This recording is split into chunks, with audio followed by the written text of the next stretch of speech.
Como consecuencia del encargo que nos ha hecho el Consell General d'Aran, hemos hecho un dictamen. El objeto es el análisis del dret a decidir del pueblo aranés, que reconoce su ley especial.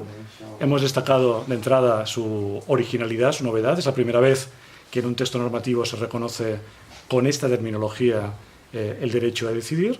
Y después hemos pasado a analizar los elementos que lo estructuran, ¿no? Cuál es su contenido, su forma de ejercicio, y hemos concluido de manera muy apretada, en breve síntesis, ¿no?, que el derecho a decidir es ejercicio, ya se ha plasmado en un régimen especial, la ley que he comentado con anterioridad.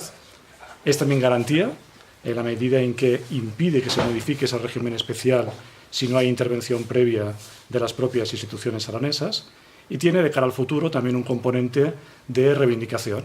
Es decir, el derecho a decidir significa la posibilidad que tiene el pueblo de Arán de proponer la mejora de su nivel de autogobierno, incluso más allá del actual marco normativo, pero siempre con un límite claro, y es el respeto a los procedimientos establecidos para la reforma de las normes.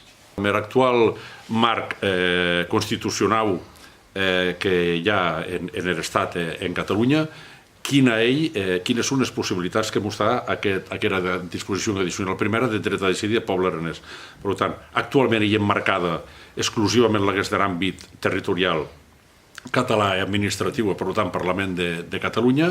En un segon estadi que hi ha possible modificació o revisió de la Constitució, doncs este presti que en aquest moment s'ha d'assolir aquest reconeixement de singularitat territorial i sobretot d'administració, com hi ha Consell General d'Aran, l'hagués d'aquest àmbit. Per tant, aquest reconeixement estatal també i força interessant, seria un objectiu. Però, clar, el Crossoret queda en el moment que se d'obrisquen o hi ha revisió o hi ha modificació de la Constitució. En aquests moments, tot queda emmarcat, l'hagués d'àmbit Catalunya, Parlament de Catalunya.